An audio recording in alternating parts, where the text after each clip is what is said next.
Hallelujah. Praise the Lord. Praise the Lord. Bhai. ସମସ୍ତଙ୍କୁ praise the Lord once again. ଆମମାନେ ପ୍ରଭୁଙ୍କର Praise the Lord. ପ୍ରଭୁଙ୍କର ବାକ୍ୟ ଆଡକୁ ଯିବା ଆଉ ବାକ୍ୟ ଆଡକୁ ଯିବା ପୂର୍ବରୁ ପ୍ରାର୍ଥନା ମାନେ କରି ନିଜ ନିଜକୁ ପ୍ରଭୁଙ୍କ ଠାରେ ସମର୍ପିତ ହେବା ପ୍ରାର୍ଥନା କରିବା। ସ୍ୱର୍ଗୀୟ ଜୀବିତ ଅନୁଗ୍ରହକାରୀ ପରମେଶ୍ୱର, ଆମେ ତୁମକୁ ଧନ୍ୟବାଦ କରୁଛୁ। ଆଜିର ସୁପ୍ରଭାତ ଆମମାନଙ୍କ ଜୀବନରେ ତୁମେ ଦେଇ ତୁମର ଗୌରବ ପ୍ରଶଂସା କରୁ କରୁ ତୁମର ସେହି ଜୀବନ୍ତ ଏବଂ କାର୍ଯ୍ୟ ସାଧକ ବାକ୍ୟର ଅଂଶୀ ହେବା ପାଇଁ ଆମମାନଙ୍କୁ ତୁମେ ମନୋନୀତ କରିଛ। ପ୍ରଭୁ, ତୁମେ ବକ୍ତା ଅଟ, ଆମେ ଶ୍ରୋତା ଅଟୁ। ତୁମରି ସାମର୍ଥ୍ୟ ଦ୍ୱାରା ଆମମାନଙ୍କୁ ପୂର୍ଣ୍ଣ କର। ଯେତେବେଳେ ପ୍ରଭୁ ସବୁ ପ୍ରକାର ଟେକ୍ନିକାଲ ବିଷୟକୁ ପ୍ରଭୁ ଆମେ ତୁମରି ପାଦ ତଳେ ରଖୁଛୁ, ଯାନ୍ତ୍ରିକ ତ୍ରୁଟିକୁ ତୁମେ ଦୂର କର। ତୁମରି ଆତ୍ମାଙ୍କ ଦେଇ ଆମମାନଙ୍କୁ ତୁମେ ସମ୍ପୂର୍ଣ୍ଣ ଭାବରେ ଅଧିକାର କରି ଆମମାନଙ୍କ ସହିତ କଥା ହୁଅ। ଯେପରି ଆମେ ତୁମରି ରବକୁ ଶୁଣିବୁ ଆଉ ପ୍ରଭୁ ତୁମରି ସେହି ବାକ୍ୟ ଅନୁଯାୟୀ ଆମମାନଙ୍କର ଜୀବନକୁ ଗଠନ କରି ତୁମରି ଗୌରବର ସାକ୍ଷୀ ହେବୁ। ଏଥିପାଇଁ ତୁମେ ଆମମାନଙ୍କୁ ସହାୟତା ପ୍ରଦାନ କର। ମୁଁ ତୁମ୍ଭ ଦାସ ଏତେବେଳେ ତୁମ୍ଭରି ପାଦ ତଳେ ନିଜକୁ ସମର୍ପିତ ହେଉଛି। ମୋ ମୁଖର ବାକ୍ୟ ମନ୍ତକଣର ଧ୍ୟାନ ତୁମ୍ଭ ଦୃଷ୍ଟିରେ ସୁଗ୍ରାହ୍ୟ ହେଉ। ଏସବୁ ପ୍ରାର୍ଥନା ଆମମାନଙ୍କର ତ୍ରାଣକର୍ତ୍ତା ପ୍ରଭୁ ଯୀଶୁ ଖ୍ରୀଷ୍ଟଙ୍କ ପବିତ୍ର ନାମରେ ମାଗିଲୁ, ଆମେନ୍।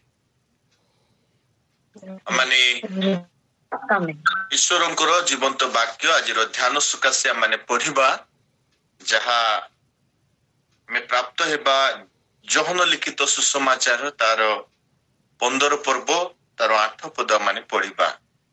The Gospel according to Saint John chapter 15 verses 8। ଏଠାରେ ଏ ପ୍ରକାର ଲେଖାଯାଏ, ତୁମ୍ଭେ ମାନେ ପ୍ରଚୁର ଫଳ ଫଳିଲେ ମୋହର ପିତା ମହିମାନ୍ୱିତ ହେବେ, ଆଉ ତୁମ୍ଭେ ମାନେ ମୋହର ପ୍ରକୃତ ଶିଷ୍ୟ ହେବ। ପ୍ରଭୁଙ୍କର ଏହି ପବିତ୍ର ଜୀବନ୍ତ ବାକ୍ୟର ସମସ୍ତ ସ୍ୱର୍ଗୀୟ ଆଶିଷ ଅନୁଗ୍ରହ ଆମ ସମସ୍ତଙ୍କ ଜୀବନରେ ପ୍ରଭୁ ଆଜି ଦିନରେ ବାହୁଲ୍ୟ ଭାବରେ ଦାନ କରନ୍ତୁ, ଆମେନ୍। ଈଶ୍ୱରଙ୍କର ମହିମା ଗୌରବ ହେଉ। ପ୍ରଭୁ ଆମମାନଙ୍କୁ ଆଜି ଅନୁଗ୍ରହ କରି ଏହି ପ୍ରାତଃକାଳୀନ ଉପାସନା ମଧ୍ୟରେ ଅନଲାଇନ ମାଧ୍ୟମରେ ଆମମାନଙ୍କୁ ଏକତ୍ର ହେବାର ସୁଯୋଗ ଦେଇଛନ୍ତି। ତେଣୁ ପ୍ରଭୁଙ୍କର ମହିମା ଗୌରବ ସମ୍ଭ୍ରମ ଯୁଗେ ଯୁଗେ ହେଉ। ପୁଣି ମୁଁ ପ୍ରଭୁଙ୍କୁ ଧନ୍ୟବାଦ ଦେବା ସହିତ ମୁଁ ଏର୍ଲି ପ୍ରେୟର ମିଟ୍ର ସମସ୍ତ କର୍ମକର୍ତ୍ତା ମାନଙ୍କୁ ବିଶେଷ ଭାବେ ଧନ୍ୟବାଦ ଦେବି। ଆଉ ମୋ ପରି ନଗଣ୍ୟକୁ ସେମାନେ ଆଉ ଥରେ ପ୍ରଭୁଙ୍କର ବାକ୍ୟକୁ ପରିବେଷଣ କରିବା ପାଇଁ ସୁଯୋଗ ଦେଇଥିବାରୁ ମୁଁ କୃତଜ୍ଞତା ଜ୍ଞାପନ କରେ। ଆଉ ଅନଲାଇନ ଏହି ଉପାସନାରେ ଜଡ଼ିତ ହୋଇଥିବା ପ୍ରତ୍ୟେକଙ୍କୁ ମୋର ଖ୍ରୀଷ୍ଟୀୟ ପ୍ରେମର ନମସ୍କାର ଜଣାଏ। ସମସ୍ତଙ୍କୁ ନମସ୍କାର। ନମସ୍କାର। ତେବେ Praise the Lord. ପ୍ରେଜ୍ ଦ ଲର୍ଡ ସାର୍। ତେବେ ପ୍ରଭୁଙ୍କର ମହିମା ଗୌରବ ହେଉ। ପ୍ରଭୁଙ୍କର ସେ ଜୀବନ୍ତ ବାକ୍ୟ ଆମମାନଙ୍କ ଜୀବନରେ ପ୍ରଭୁ ଆଜି ଦାନ କରିଛନ୍ତି। କାରଣ ଗୋଟେ କଥା ଅଛି, life start when you start believing in yourself। ଆମମାନଙ୍କର ଜୀବନ ସେତେବେଳେ ଆରମ୍ଭ ହୁଏ ଯେତେବେଳେ ଆମେ ନିଜକୁ ବିଶ୍ୱାସ କରିବା ଆରମ୍ଭ କରୁ। So before anything else, start believing yourself and world will believe you। ଆମେ ନିଜକୁ ଯଦି ବିଶ୍ୱାସ କରିବା ତେବେ ଜଗତରେ ମଧ୍ୟ ଆମେ ବିଶ୍ୱାସ ପାତ୍ର ହେବା। ଜଗତ ମଧ୍ୟ ଆମମାନଙ୍କୁ ବିଶ୍ୱାସ କରିବ, ଅନ୍ୟମାନେ ମଧ୍ୟ ଆମମାନଙ୍କୁ ବିଶ୍ୱାସ କରିବେ। ଆଉ ସେତେବେଳେ ଆମମାନଙ୍କୁ ବିଭିନ୍ନ ଦାୟିତ୍ୱ ଗୁଡ଼ିକ ମଧ୍ୟ ଆମମାନଙ୍କୁ ଦିଆଯାଇଥାଏ। କାରଣ ଯେ ପର୍ଯ୍ୟନ୍ତ ଆମେ ବିଶ୍ୱସ୍ତ ନହୁଁ, ଅନ୍ୟମାନଙ୍କ ଦୃଷ୍ଟିରେ ବିଶ୍ୱସ୍ତ ନହୁଁ, ସେ ପର୍ଯ୍ୟନ୍ତ ଆମମାନଙ୍କୁ କୌଣସି ଦାୟିତ୍ୱ ଦିଆଯାଇ ପାରିବ ନାହିଁ। ତେବେ ଯୀଶୁଖ୍ରୀଷ୍ଟ ମଧ୍ୟ ତାଙ୍କର ସେବା କାର୍ଯ୍ୟ ସମୟରେ ତାଙ୍କର କାର୍ଯ୍ୟକୁ ଆଗକୁ ବଢାଇବା ନିମନ୍ତେ ଅନେକ ଶିଷ୍ୟ ମାନଙ୍କୁ ମନୋନୀତ କରିଥିଲେ। ଆଉ ସେମାନଙ୍କ ମଧ୍ୟରୁ 12 ଜଣ ପ୍ରଧାନ ଥିଲେ। ଆଉ ସେ 12 ଜଣଙ୍କୁ ନେଇ से तांकर शिक्षा तांकर जो मिशन कार्य अछि दैत्य कर्म रही ताकू से आग को बढ़ाइबा पाई से यत्नवान हेतिले और से यत्नवान हेबा समय रे सेमान को जो शिक्षा देथिले से शिक्षा रो किछि अंश जे माने पठन करिछु जहा जोहन लिखित सुसमाचार तार 15 पर्व 8 पदरे माने देखिबा पाई पाउछु जोठारे से तांकर शिष्यत्व किए प्रकृत रे तांकर शिष्य हे पारिबो से विषय से आलोचना करंती तेणु आजिर अमानकर मुख्य प्रसंग रहिबो आलोच्यर विषय रहिबो द रियल डिसाइपल्स प्रकृत शिष्यत्व निमंते प्रकृत रे दुईटी विषय आवश्यक रही प्रथम विषय आवश्यकता रही गोटे शिष्य हेबा पाई हेले first thing is choose your master और स्कूल अमान को प्रथम रे अमान को शिक्षक किए हेबो ताको अमान को मनोनीत करबा को हेबो बा केउ स्कूल रे माने हमें पढ़िबू कहा द्वारा हमें तालीम प्राप्त हेबो ताको अमान को मनोनीत करबा को हेबो द्वितीय विषय अमाने समस्ते जदि शिष्यत्व हेबा को हेबो ताहेले अमान को स्टूडेंट हेबा को हेबो सेथि पाई ए डिसाइपल निमंते गोटे ग्रीक पद शब्द व्यवहार करा जाए ता होछि माथेटेस तार प्रकृत अर्थ होछि ए लर्नर जे शिखिबो से ही शिष्यत्व हे पारिबो द्वितीय शब्द व्यवहार करा जाए लातिन पद शब्द डिसाइपुलोस लातिन पद शब्द डिसाइपुलोस व्यवहार करा जाए और तार प्रकृत अर्थ होछि स्कॉलर ताहा को कहा जाई पारिबो जे कि मूल विषय को खोजी अन्वेषण करिबो और तार सत्यता को जानिबा पाई सब बेले प्रयास करिबो और सत्यता जानिला परे से सत्यता रे से बंचिबा अन्य मानक निकट रे से सत्यता को प्रकाश करिबो ताको कहा जाय पर स्कॉलर तेबे ए शिष्यत्वर जीवन अमान को पाई शिखिबार विषय तापरे अमान को अनुसंधान करिबार विषय उपरे प्रकाश करा जाय पारे तेबे आज जो अंशटी आमने पढ़िछु ए अंश रे आमे जते बेले प्रकृत शिष्यत्व अमान को जीवन रे आमने किपरि हेई परिबा सेति पाए जो शिक्षा जे अमान को दिया जाउछि ए शिक्षा रे जदि आमे जिसुंकर शिष्य आमे हेबा जिसुंकर शिष्य हेबा अनेक समय रे आमे जिसुंकर विश्वासी हेई पारु आमे केतेक स्थान रे पुरातन जदि आमे जिसुंकर समय रो कथा आमे लक्ष्य करू किछि लोक माननकु बाइबल प्रकाश करे तांकर विश्वासिनी माने किछि जगह प्रकाश करा जाए तांकर साधु लोक माने सेंट बोली कहा जीवो और केते जगह प्रकाश करा जाए तांकर शिष्यत्वर कथा और जो माने शिष्यत्व हेबे शिष्य हेबे से माने तांकर स्वतंत्र कार्य को आगको बढ़ाई नेबे तेबे शिष्यत्व हेबा पाई आज जो अंश के हमें पढ़िछु ए अंश रे दुईटी विषय प्रकाश करा जाए प्रथम विषय प्रकाश करा जाए एवाइड इन क्राइस्ट ख्रिस्टन को ठारे आमने की प्रकार भाबरे संयुक्त जीवन आमे काटिबो संयुक्त जीवन काटिबो सेटा गुरुत्वपूर्ण विषय प्रकाश करा जाए शिष्य जीसुन को ठारे बा ख्रिस्टन को ठारे आमनकर संयुक्त जीवन और एवाइड इन क्राइस्ट जो तबे कहा जाए एवाइड निमंते ग्रीक शब्द व्यवहार करा जाए माइनेटे which means remain or stay amane तांको ठारे रहिले ही अमाने तांकर प्रकृत शिष्य हे पारिबा और तांको ठारे रहिबा पाई हेले अमानकर जीवन रे 7 गोटी विषय आवश्यकता अछि 7 थिंग्स डिमांड करूची तांको ठारे रहिबार विषय और सेटा से डिसाइपल जो शब्द रे ही रहिछि D stand for dedicated to learn. ଆମମାନଙ୍କର ଜୀବନର ପ୍ରତ୍ୟେକ ମୁହୂର୍ତ୍ତର ଜୀବନର ଶେଷ ସମୟ ପର୍ଯ୍ୟନ୍ତ ଆମମାନଙ୍କୁ ଶିଖିବାର ଆବଶ୍ୟକତା ଅଛି। ଆମେ କେତେ ଶିଖୁଛୁ, ଆମେ କେତେ ଶିଖିବାର ଆଗ୍ରହ ଆମମାନଙ୍କ ଭିତରେ ରଖିଛୁ, ସେଟା ଗୋଟେ ଶିଷ୍ୟ ଜୀବନରେ ଆମମାନଙ୍କୁ ପ୍ରତିଫଳିତ କରିବାକୁ ହେବ। ଯେମିତି ଯୀଶୁଙ୍କର ପାଦ ତଳେ ଅନେକ ଲୋକମାନେ ଆସି ବସୁଥିଲେ, କିନ୍ତୁ ଯୀଶୁ କହିଲେ ମରିୟମକୁ ଉତ୍ତମ ଭାଗ ମନୋନୀତ କରିଛି, କାରଣ ସେ ଯୀଶୁଙ୍କ ପାଦ ତଳେ ବସି ଯୀଶୁଙ୍କର ବାକ୍ୟ ଶୁଣୁଥିଲେ ଆଉ ଯୀଶୁଙ୍କର ବାକ୍ୟକୁ ଶିଖୁଥିଲେ ଆଉ ତାଙ୍କ ଠାରେ ବିଶ୍ୱାସରେ ସେ ଅଭିବୃଦ୍ଧି ହଉଥିଲେ। ତ ପ୍ରଥମ ବିଷୟ D stand for dedication to learn। ଆମମାନଙ୍କୁ ଶିଖିବା ପାଇଁ ଉତ୍ସର୍ଗୀକୃତ ଜୀବନର ଆବଶ୍ୟକତା ରହିଛି। ଆଉ କେଉଁ ସମୟରେ କେଉଁ ପରିସ୍ଥିତିରେ ହେଉ ଆମମାନଙ୍କୁ ଶିଖିବାର ହେବ, ଶିଖିବାକୁ ହେବ। କେତେ ଜାଣିଛୁ, ଆମମାନଙ୍କ ପାଖରେ କେତେ ଜ୍ଞାନ ଅଛି, ସେଟା କୌଣସି ଗୁରୁତ୍ୱପୂର୍ଣ୍ଣ ବିଷୟ ନୁହେଁ, କିନ୍ତୁ ଶିଖିବା ହଉଛି ଆମମାନଙ୍କ ପାଇଁ ଗୁରୁତ୍ୱପୂର୍ଣ୍ଣ ବିଷୟ। ଦ୍ୱିତୀୟ ବିଷୟ, ଆମମାନଙ୍କ ଜୀବନରେ ଗୋଟେ ଖ୍ରୀଷ୍ଟଙ୍କ ସହିତ ରହିବା ବା ତାର ରହିବାର ବିଷୟ ପ୍ରକାଶ କରାଯାଏ, ଶିଖିବା ପାଇଁ ରହିବାର ବିଷୟ ପ୍ରକାଶ କରାଯାଏ। Integrity in life. ଯଦି ଆମେ ଖ୍ରୀଷ୍ଟଙ୍କର ସହିତ ଅଛୁ ତାହେଲେ ଆମମାନଙ୍କୁ ସଚ୍ଚୋଟତାର ଜୀବନ ଆମମାନଙ୍କୁ କାଟିବାକୁ ହେବ। ସଚ୍ଚୋଟ ପଣିଆ।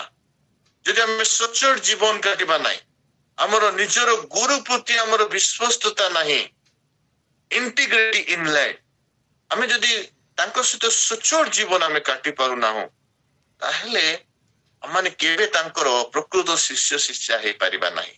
ଯେମିତି ପୁରାତନ ନିୟମରେ ନାଥନ ଭବିଷ୍ୟତ ବକ୍ତା ଯେତେବେଳେ ଦାଉଦଙ୍କୁ କହିଲେ, ସେ ରାଜା ହେଲେ ମଧ୍ୟ ନାଥନ ଭବିଷ୍ୟତ ବକ୍ତାଙ୍କର କଥା ଶୁଣି ରିପେଣ୍ଟ କଲେ, ଅନୁତାପ କଲେ ଆଉ ପ୍ରଭୁଙ୍କର ପାଦ ତଳେ ଯାଇ ନିଜକୁ ସରେଣ୍ଡର କରିଥିଲେ। ସେ କେତେ ବଡ ହେଇଥାନ୍ତୁ ନା କାହିଁକି, ଆମେ କେବେ ମଧ୍ୟ ପ୍ରଭୁଙ୍କ ଠାରେ ଆମେ କୌଣସି ବିଷୟ ଗୁପ୍ତ କରି ରଖିପାରିବା ନାହିଁ। ତେଣୁ ଆମମାନଙ୍କ ପ୍ରତ୍ୟେକ ବିଷୟ ପ୍ରଭୁଙ୍କର ସହିତ ଖ୍ରୀଷ୍ଟଙ୍କ ଠାରେ ଆମେ ସଚ୍ଚୋଟ ହେବାର ଆବଶ୍ୟକ। ସମ୍ପୂର୍ଣ୍ଣ ଭାବରେ ଆମର ଗୋଟେ କ୍ଲିନ୍ ଲାଇଫ୍ ଆମମାନଙ୍କୁ କାଟିବାକୁ ହେବ। ଏଇଟା ହଉଛି ଆମମାନଙ୍କ ପାଇଁ ଦ୍ୱିତୀୟ ବିଷୟ, ଯେ ଖ୍ରୀଷ୍ଟଙ୍କ ସହିତ ରହିବାର ବିଷୟ। ତୃତୀୟ ବିଷୟ S stand for sacrifice his or her desire। ତୃତୀୟ ବିଷୟ ଗୋଟେ ଗୁରୁତ୍ୱପୂର୍ଣ୍ଣ ବିଷୟ, ଯେ ଆମମାନଙ୍କର ଅଭିଳାଷ ନୁହେଁ, ଆମମାନଙ୍କର ଇଚ୍ଛା ନୁହେଁ, କିନ୍ତୁ ଆମମାନଙ୍କର ଇଚ୍ଛାକୁ ବଳିଦାନ କରି, ଆମମାନଙ୍କ ଇଚ୍ଛାକୁ ମାରି ଆମେ ଈଶ୍ୱରଙ୍କ ଇଚ୍ଛାକୁ ଆମମାନଙ୍କ ଜୀବନରେ ଧାରଣ କରିବାର ଅଛି। ଈଶ୍ୱରଙ୍କ ଇଚ୍ଛାକୁ ଆମେ ଧାରଣ କରିବାର ଅଛି।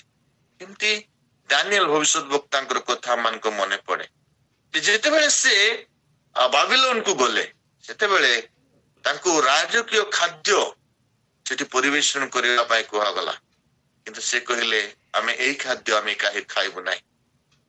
ଆଉ ସେ ପରୀକ୍ଷା କଲେ ଯେ ପ୍ରକୃତରେ ତମମାନଙ୍କର ଦେଶର ଲୋକ ଅମାନଙ୍କର ଲୋକମାନଙ୍କ ମଧ୍ୟରେ ଗୋଟେ କମ୍ପିଟିସନ ହଉ, ଯେ ପ୍ରକୃତରେ କେଉଁ ଖାଦ୍ୟ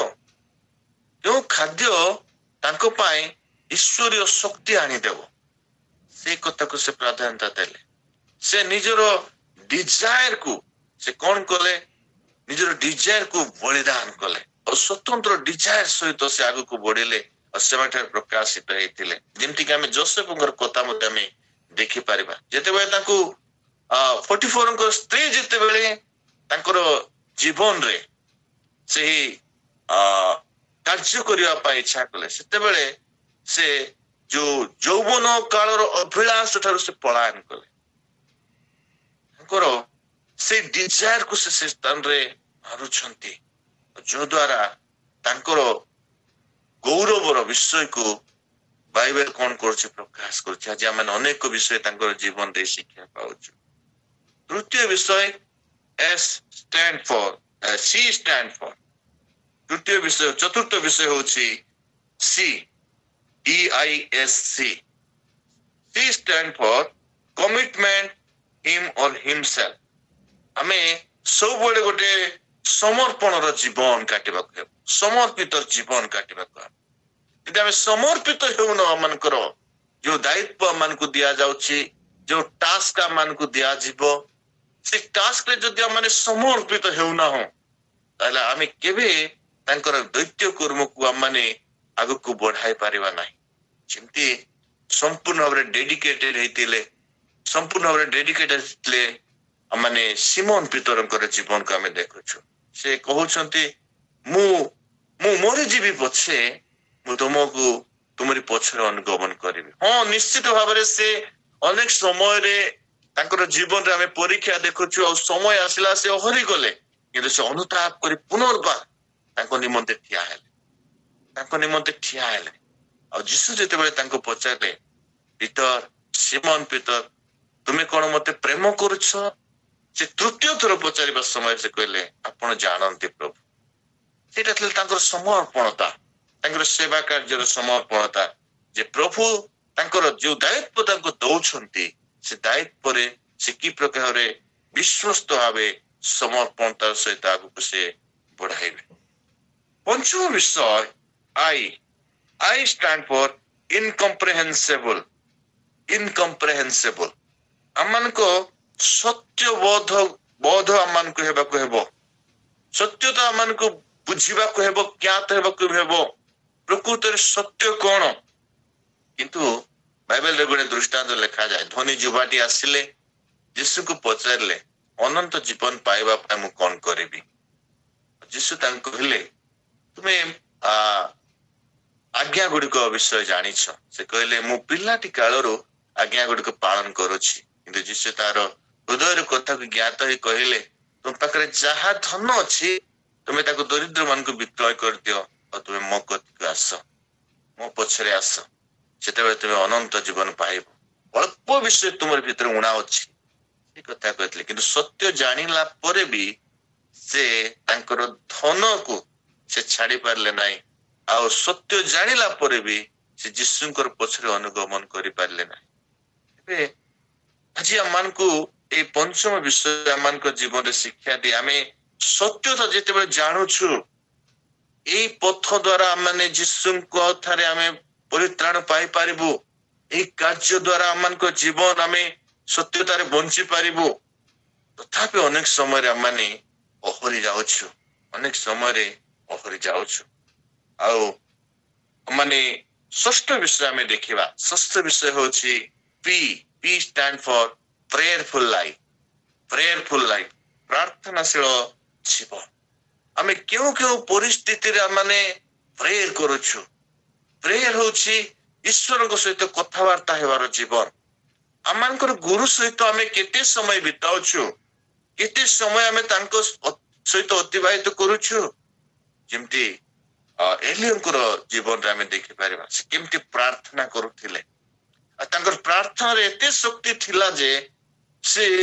जहा कहूथिले ताहा सफल होथिला कारण से प्रभुंकर सहित ईश्वरक सहित तांकर समय को अतिबाहित करूथिले दानियल कथा में देखि पारिबा से दिन को 3 थर प्रार्थना करूथिले 3 थर से कथाबार्ता करता से डर कौन सी विषय भय करनथिले जदि भी तांको कपट करी से तांको फांदरे पकाइबा पाई से देशर लोक माने साक्षर करथिले किंतु से साक्षर को से खातिर न कर से प्रभुंकर सहित संपर्क रखिबा पाई से आगु को आस्ते तो प्रेयरफुल लाइफ गोटे शिष्यत्व जीवन पाई गोटे गुरुत्वपूर्ण विषय जो द्वारा आमे प्रभुंकर सहित आमे रही पारिबु प्रभुंकर ठारे आमे सब बेले निजर जीवन को आमे रखी पारिबु आउ षष्ठ विषय यदि आमे देखिबा षष्ठ विषय आमे देखिबा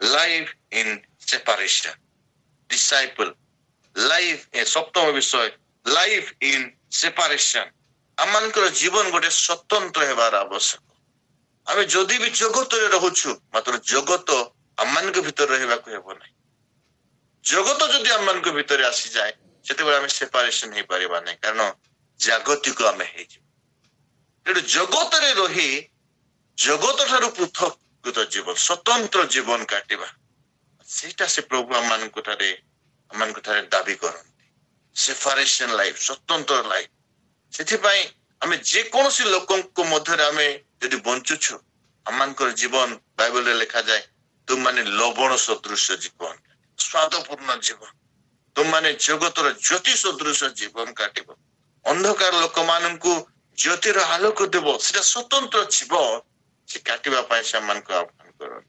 ତେବେ ମୋର ପ୍ରିୟ ଲୋକମାନେ, ଆମମାନଙ୍କ ଜୀବନରେ ଶିଷ୍ୟତ୍ୱ ପାଇଁ ଏଇ 7 ଗୋଟି ବିଷୟର ଆବଶ୍ୟକତା ରହିଛି।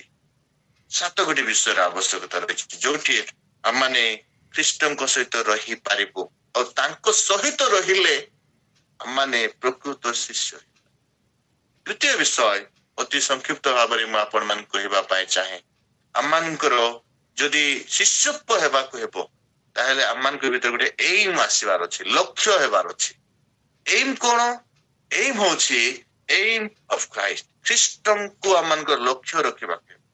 ଆମମାନେ ସବୁବେଳେ ଆମର ଗୁରୁକୁ ଆମେ ଦେଖିବାକୁ ହେବ ଆଉ ଗୁରୁଙ୍କୁ ଦେଖିବା ଦ୍ୱାରା, ଗୁରୁଙ୍କୁ ଆମେ ଲକ୍ଷ୍ୟ ରଖିଥିବା ଦ୍ୱାରା ଆମମାନଙ୍କର ଜୀବନରେ କଣ ହେବ? ଫଳପୂର୍ଣ୍ଣ ଜୀବନ ହେବ। ଆଉ ଏଇମ୍ ଆମମାନଙ୍କ ଜୀବନରେ ହେବା କଥା ତାହା ଅଛି ଫଳପୂର୍ଣ୍ଣ ଜୀବନ ଆଉ ପିତାଙ୍କୁ ଗୌରବ କରିବାର ଜୀବନ।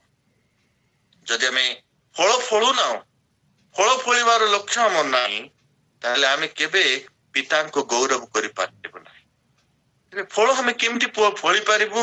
ସେଥିପାଇଁ ଆମମାନଙ୍କୁ ସାଧାରଣତଃ 5 ଗୋଟି ବିଷୟ ଆମମାନଙ୍କୁ ଧ୍ୟାନ ଦେବାକୁ ହେବ। ପ୍ରଥମ ବିଷୟ, ଆମେ ସେଇ ଟ୍ରି ସହିତ, ସେଇ ବୃକ୍ଷ ସହିତ ଆମମାନଙ୍କୁ ଲାଗି ରହିବାର ଅଛି। ଯେମିତି ମୁଁ ଏଭାଇଡ୍ କହୁଥିଲି, ଯଦି ଆମେ ଲାଗି ରହୁଛୁ ତାହେଲେ ଆମେ ଫଳ ଫଳି ପାରିବୁ। ଦ୍ୱିତୀୟ ବିଷୟ ଆମମାନଙ୍କ ଜୀବନର ଆବଶ୍ୟକ ଅଛି ସ୍ପ୍ରେଡ୍ ବାଇ ଲିଭ୍।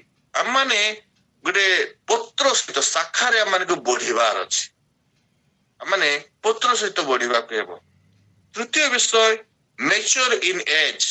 ଆମମାନେ ପରିପକ୍ୱ ହେବାକୁ ହେବ, ବୟସର ପରିପକ୍ୱ। କାରଣ ବୃକ୍ଷରେ କେବେ ମଧ୍ୟ ତାର ସମୟ ନ ହେବା ପର୍ଯ୍ୟନ୍ତ ସେଠି ଫଳ ଫଳିବ ନାହିଁ। ଆମେ ଆଜି ଆମମାନେ ପ୍ରଭୁଙ୍କୁ ପାଇଲୁ, ଆଜି ହିଁ ଆମଠାରେ ଫଳ ଦେଖା ଦେଇ ପାରିବ ନାହିଁ। ଆମମାନଙ୍କୁ ରାଇଟ୍ ଟାଇମକୁ ଅପେକ୍ଷା କରିବାକୁ ହେବ। ସେଥିପାଇଁ ଆମେ ପରିପକ୍ୱ ଜୀବନ ଆମମାନେ କାଟିବାକୁ ହେବ ଆଉ ରାଇଟ୍ ସମୟରେ ଆମଠାରେ ଫଳ ଆମମାନେ ଦେଖିପାରିବୁ। ଆଉ ଚତୁର୍ଥ ବିଷୟ, ଆମମାନଙ୍କ ଜୀବନରେ ଗୋଟେ ଫ୍ଲାୱାର ଆମମାନଙ୍କ ଜୀବନରେ ଆସିବାର ଅଛି, ଗୋଟେ ଫୁଲ ଆସିବାର ଅଛି। ଫଳ ନଥାଇକିରି ଫଳ ଆମେ ଫଳି ପାରିବୁ ନାହିଁ। ଆଉ ସେଥିପାଇଁ ଆମମାନଙ୍କ ଜୀବନରେ ଫ୍ରୁଟ ବିୟରିଂ ସମୟ, ଗୋଟେ ସ୍ୱତନ୍ତ୍ର ସିଜନକୁ ଆମମାନଙ୍କୁ ଅପେକ୍ଷା କରିବାକୁ, ସ୍ୱତନ୍ତ୍ର ସମୟରେ ହିଁ ଆମେ ଫଳ ଫଳି ପାରିବୁ। ଆଉ ପ୍ରତ୍ୟେକ ବୃକ୍ଷର ଗୋଟେ ସିଜନ ଅଛି। ଆଜି ହୁଏତ ଆମମାନେ ଅନସିଜନ ଫ୍ରୁଟ ଗୁଡ଼ିକ ଆମେ ଦେଖୁଛୁ, କିନ୍ତୁ ପ୍ରକୃତ ଫ୍ରୁଟ ଯେତେବେଳେ ଆମେ ଫଳିବୁ ରାଇଟ୍ ସିଜନରେ ଆମେ ଫଳି ପାରିବୁ। ଆଉ ସେ ଯେତେବେଳେ ଫଳିବୁ ତାହା ଅତି ଛୋଟ ଭାବରେ ଆମେ ଫଳିବୁ, ବହୁତ ଛୋଟ ଭାବରେ। ତାପରେ ସେଟା କଣ ହେବ? ଗ୍ରୋ ହେବ। ତାପରେ ସେଟା ପାଚିବ, ସେଟା ହାର୍ଭେଷ୍ଟ ହେଇପାରିବ, ତାର ସଂଗ୍ରହ କରିବାର ସମୟ ହେବ। ତ ଆମମାନଙ୍କ ଜୀବନରେ ସଡନଲି ଆମେ ଗୋଟେ ବଡ ଫଳ ଆମେ ଦେଖାଇ ପାରିବା, ବଡ କାର୍ଯ୍ୟ ଦ୍ୱାରା ଆମେ ଦେଖାଇବା। ଆମେ ଛୋଟ ଛୋଟ ବିଷୟ ଦ୍ୱାରା ଆମେ ପ୍ରଭୁଙ୍କୁ ଗୌରବ କରିବା ଆରମ୍ଭ କରିବା। ଆମମାନଙ୍କ ଜୀବନରେ ପ୍ରଭୁ ଗୌରବାନ୍ୱିତ ଆରମ୍ଭ ହେବ। ତାପରେ ଗୋଟେ ବୃହତ ଜୀବନ ଆମଠାରେ ପ୍ରଭୁ ଦେଖିପାରିବେ। ତେବେ ଏଇ ଫ୍ରୁଟ ଆମମାନଙ୍କ ଜୀବନରେ ଯେତେବେଳେ ଆମେ ଫଳିବୁ, ସେତେବେଳେ କେଉଁ କେଉଁ ଫ୍ରୁଟ ଆମମାନଙ୍କୁ ଫଳିବାକୁ ହେବ? ପ୍ରଥମ ଫ୍ରୁଟ ସେ ଆମମାନଙ୍କର ଚାହାନ୍ତି ଫ୍ରୁଟ ଅଫ ଜେନେରସ୍ ହାର୍ଟ। ଆମମାନଙ୍କ ଜୀବନରେ ଚାହୁଁଛନ୍ତି ଯେ ଆମେ ସେଇ ଫ୍ରୁଟ ଆମମାନଙ୍କ ଜୀବନରେ ଚାହୁଁଛନ୍ତି ଯେ ଆମମାନେ ଯେପରି ବଦାନ୍ୟତାର ହୃଦୟ ଆମଠାରେ ପ୍ରକାଶିତ ହେବ।